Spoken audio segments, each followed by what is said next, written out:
రాయి దీన్ని లేస్తాను, అది ఫెచ్ చేసే టైంకి వాటర్ పైప్తో కొడతా, ఆబ్స్టకల్స్ దాటుకొని వెళ్ళాలి, అదే గేమ్. టీమ్ ప్లానింగ్ చూసారా? కోలా వాటర్ ఆపుతుంటే పొట్టుదల్లి రాయి లాగేసుకుంటుంది. మొత్తానికి అమ్మ వాటర్లో దిగింది, నాన్న వాటర్తో కొడుతున్నాడు. టీమ్ ప్లేయర్ ఎలా లోపలికి వద్దామా అని ప్లాన్ వేస్తుంది అక్కడ. మీకు తెలియదుగా, మా ఇంట్లో రోజు ట్యాగ్ టీమ్ మ్యాచెస్ జరుగుతాయి ఇట్లానే. సూర్య నన్ను ఓడించలేదు అనుకుంటే కోలాకి ట్యాగ్ ఇస్తుంది, కోలా వచ్చి నన్ను ఓడిస్తుంది.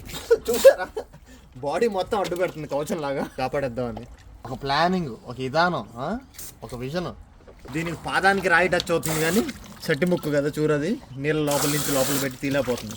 పుట్టి నీ చెవులు ఒకటే అంతనే బొలగా నీకోసం. ఏంది అది? చైనీస్ ఋషులు ఉంటారు చూడు, అలా ఉన్నావు. అలా లేవు, అది ఎప్పుడో తీసి బయటపడేసి ఇంకా ఎత్తుకుతున్నావు. నీకంటే నేనే బెటర్ కదా, ఒక సిట్టింగ్లో ఎగ్జామ్ పాస్ అయ్యా.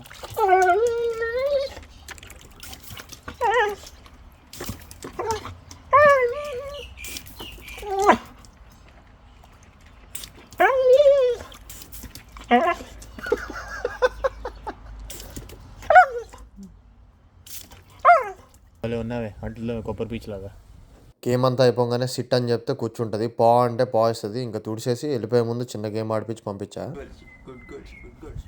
పెద్ద పొట్టమ్మ గారు మాత్రం తుడవడానికి టవల్ వేసి వచ్చి పడుకుంది. నీది నువ్వు కానీ నాది నేను కానిస్తా అని చెప్పి అలా వదిలేసింది. చిన్నపిల్లలకి స్నానం చేపిస్తారు కదా, అలానే అనిపించింది నీకు చేపిస్తుంటే.